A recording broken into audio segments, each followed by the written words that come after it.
Often people are drawn to my talks or my videos or an intentional community or an ashram or religious practice because of a longing.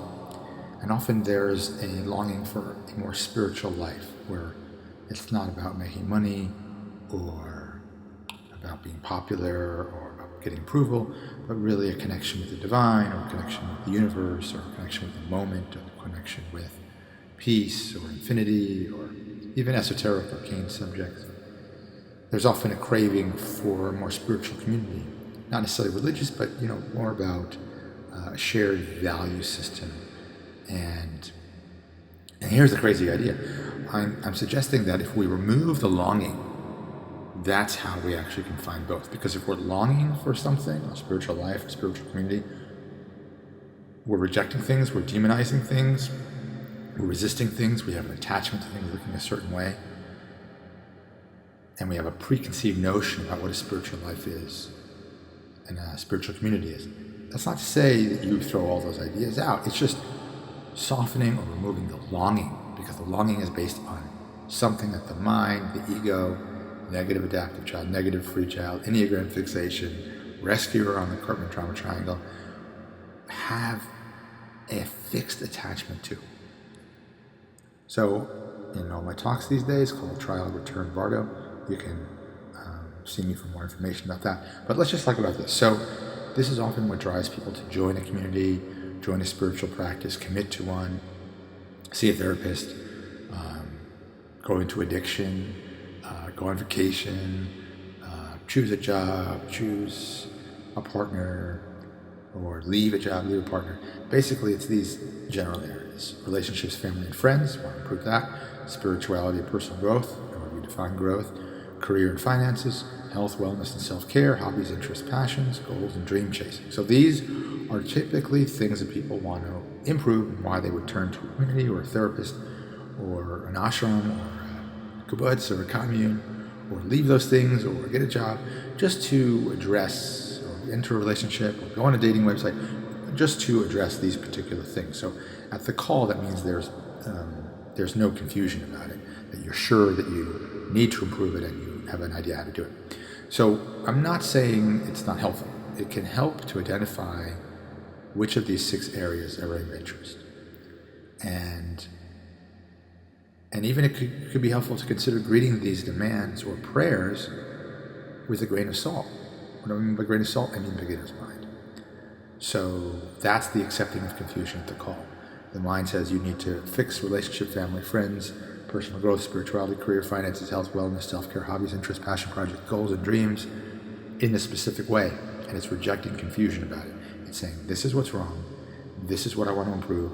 And may have ideas how to improve it, or may feel like you need to have some specific, immediately actionable ways to address these particular things. And now it's intensified if you're feeling lonely, or if you're out on the street, or your health is in trouble, or you feel bored, or some dream that you were pursuing didn't work out. Yes, but in all cases, what I'm suggesting is to be fully present in peace and stillness and silence. It's beginner's mind. It's allowing the confusion. Otherwise, the trial and return are going to be problematic. There's going to be tension and urgency to fix them. Either know how to fix them, or and tend to act on those things, or to demonize whatever's in the way of those particular visions that you have of how to fix them. Now, the body probably doesn't agree. If the body's been fed, if the temperature is okay, then your mind is saying there's certain urgency to get rid of this tension and to address these problems. That the body is just like, well, I don't know, things feel okay right now. Or you may be claiming there's a problem, but attributing it to something that it's not actually what the body would agree about. Like maybe it has to do with your diet. Okay, so what I said again is, if you have made one of those areas declared that an area to improve, which is fine, and there's certain urgency, and you haven't taken it with a grain of salt, and you don't have beginner's mind, then it means there's probably no acceptance of confusion, AC. At the call, which means the trial and return, are going to be focusing on conditional love. What do I have to do to fix these things so that I can feel love towards myself or toward others? And, it does work as a temporary fix. You get a new car, you get a new house, you get a new relationship, you eat better, find a good hobby, some goal or dream comes true, and then you feel good, but it's conditional and you're attached. So, seventh one. I always like to go to 7. What if you want to improve beginner's mind and presence? Like, what if that were more important than even spiritual growth? Because who knows what spiritual growth is? But I would say to you that if you're in a state of beginner's mind and presence, that's spiritual advancement. So a thought comes up about how to improve these things or why these things aren't going well. And with beginner's mind and presence, you just say, oh, there's a thought, having a thought. But you're not rushing to suppress, agree, or disagree. So it's a pretty radical claim, but the problem isn't the problem, right? If we have a problem, we think the problem is the problem, obviously. The problem with any of these areas, relationships, personal growth, career, spirituality, finances, health, wellness, self-care, hobbies, goals, passion projects, there's a problem. We think it's the problem. The problem isn't the problem. The problem is the attitude about the problem. Because a problem can arise, and if your attitude about the problem is that it's a problem, you're not in an ideal and creative, compassionate, cooperative mindset. You're not accessing parts of your brain that are more attuned to holism and innovation. Now, this idea the problem isn't the problem. It's the attitude about the problem. That's the problem. We have these phrases, desperate times call for desperate measures, right? So when things are really not going your way, necessity is often the mother of invention, right? You're like, oh my gosh, I'm lost at sea. My finances are terrible. My housing is terrible. My relationships are terrible. My finances are terrible. And so this is giving me, it's fear-based, but this is giving me the impetus to take some action. So what's the problem? What's the problem? Well, there's a lot of issues with it, but number one is this time actually desperate, or is that the imagination?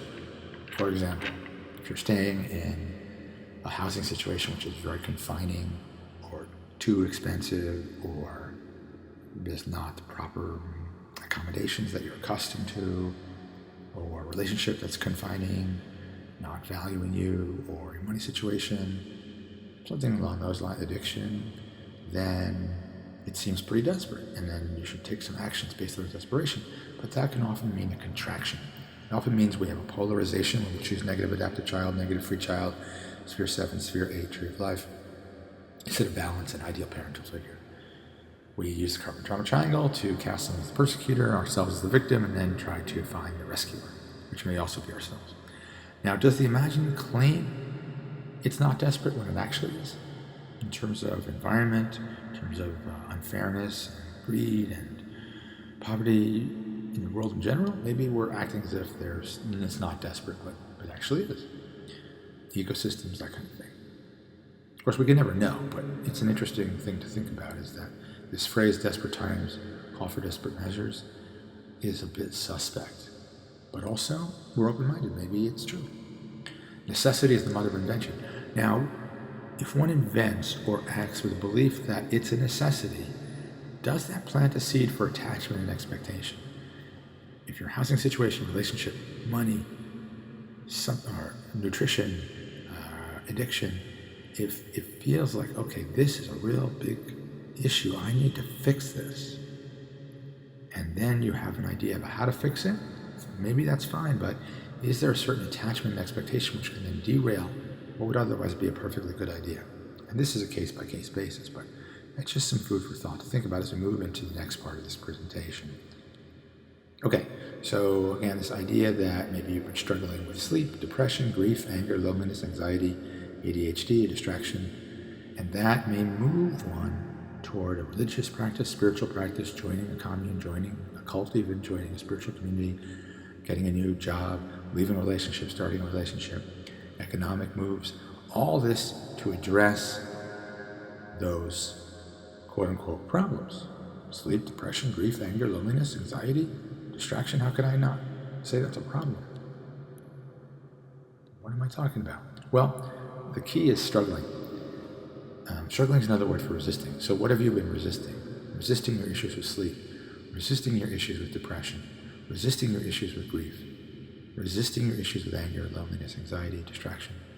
They're there. They may not be pleasant, but what if we stop resisting them?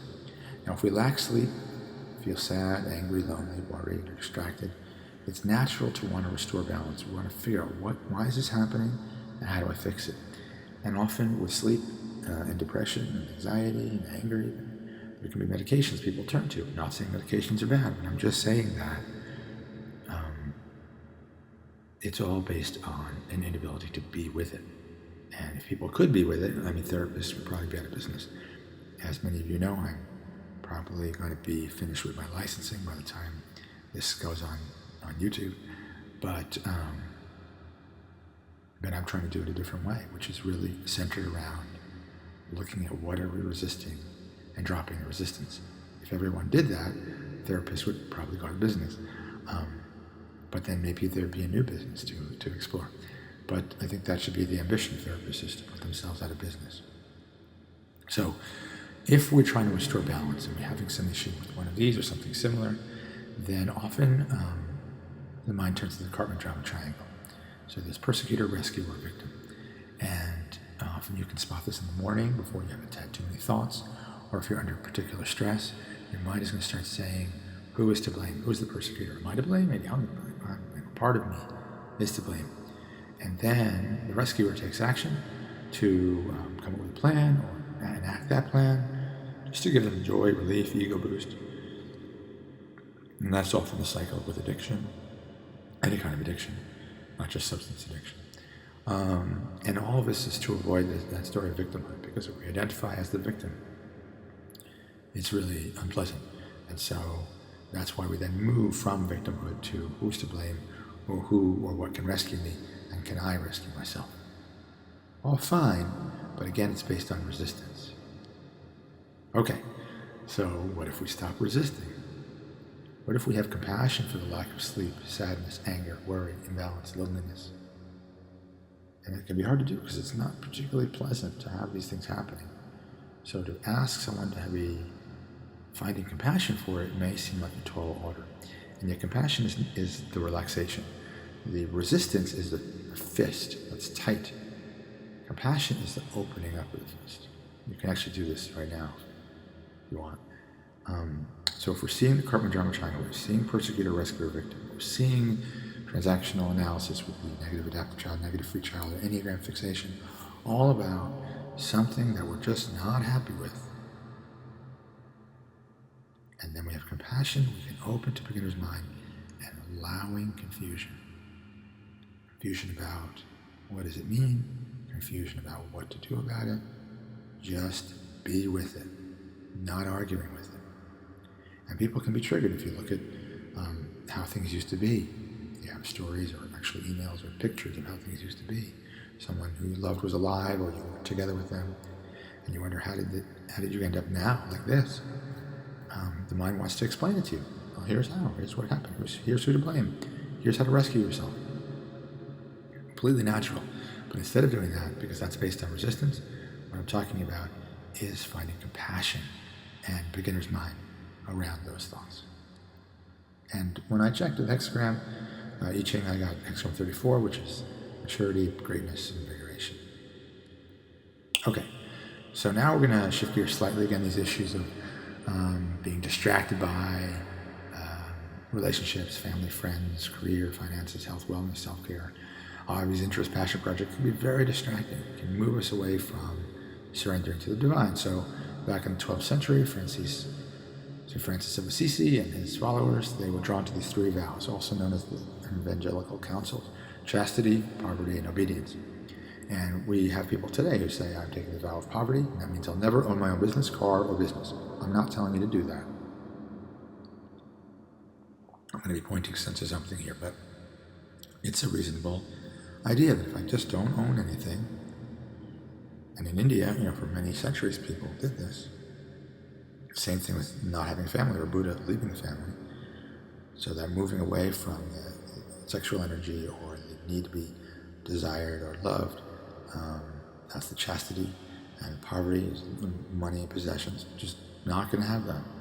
And then obedience, being surrendered surrendering your ability to have agency. So surrendering about where you're going to go, what you're going to do.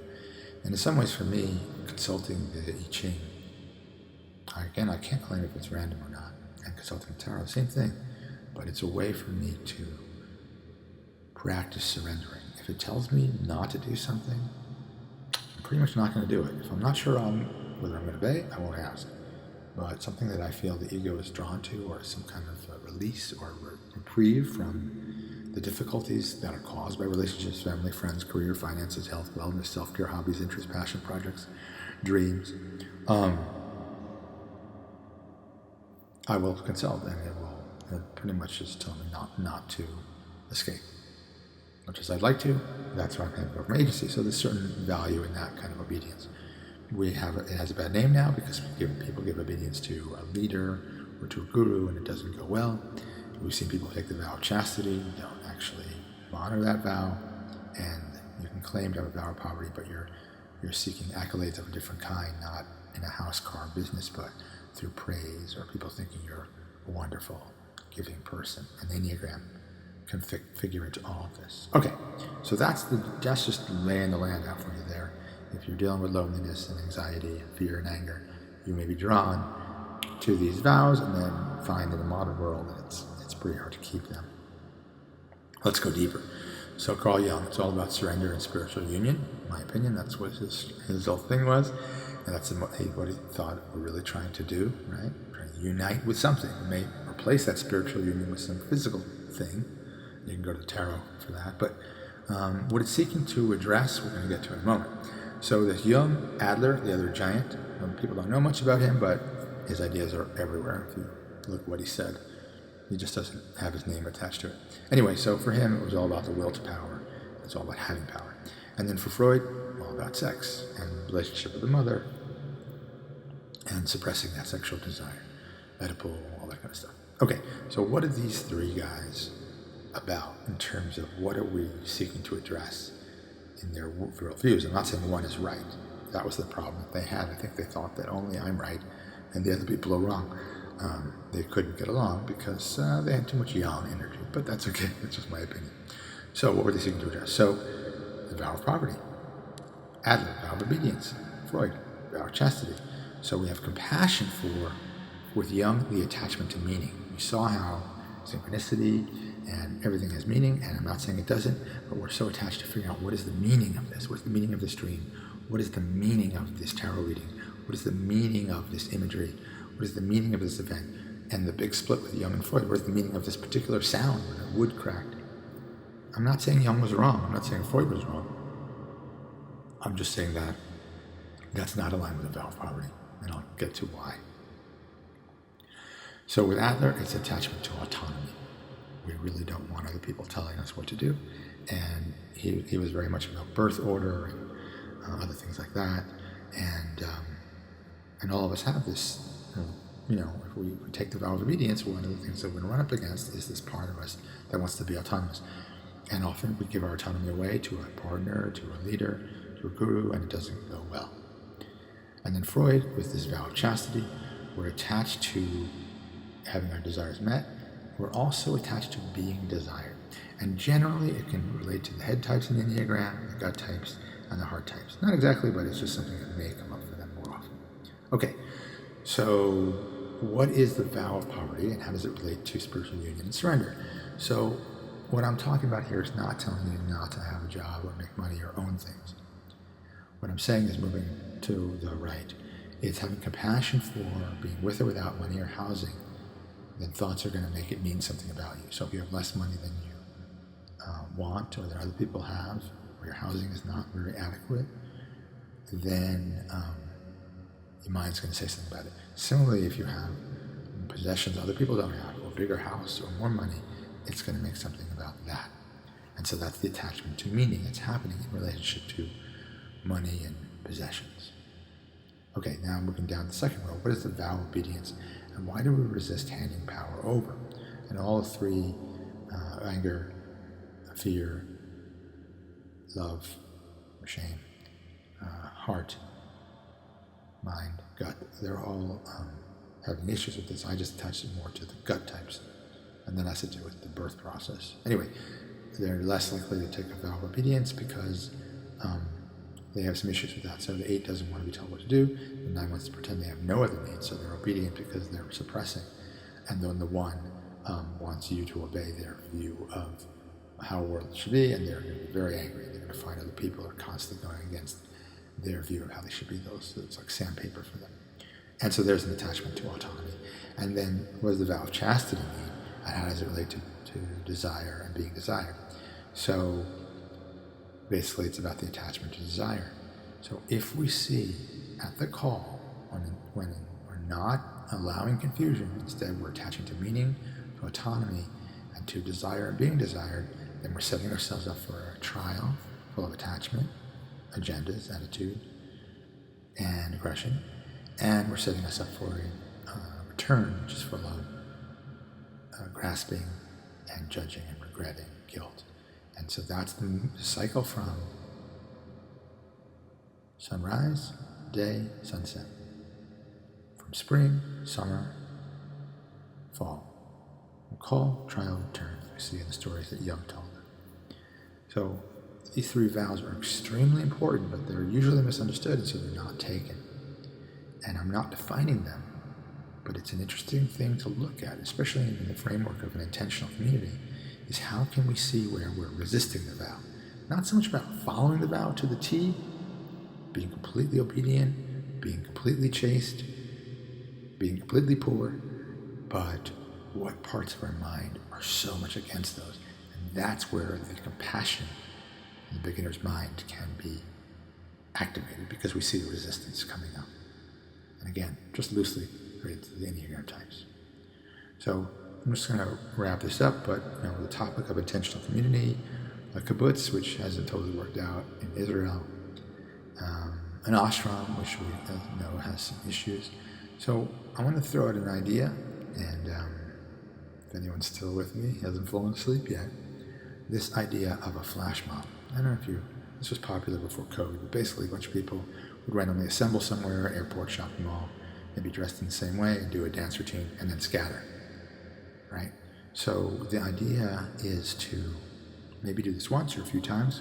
I have one in the works right now, and I'll put in the comments where that's going to be located, because it may change from time to time. But the idea is to have people come together, live with these principles, and then disperse. And then if they want to come together in a new location, that's fine. But this helps to undermine some of the structural and attachment energies that can come when you have an intentional community. That's why most of them fall apart. And the ones that don't fall apart, especially when it comes to an ashram or a spiritual community or religious community, they use certain techniques to keep it together, which are detrimental to the actual vows and actual spiritual awakening, typically. So flash mob is a way to say nothing is permanent, we're going to dissolve this, but can we dedicate ourselves to it for a short period of time? And the location I'm going to suggest is not probably where you live. So you'd have to be willing to pick up and move.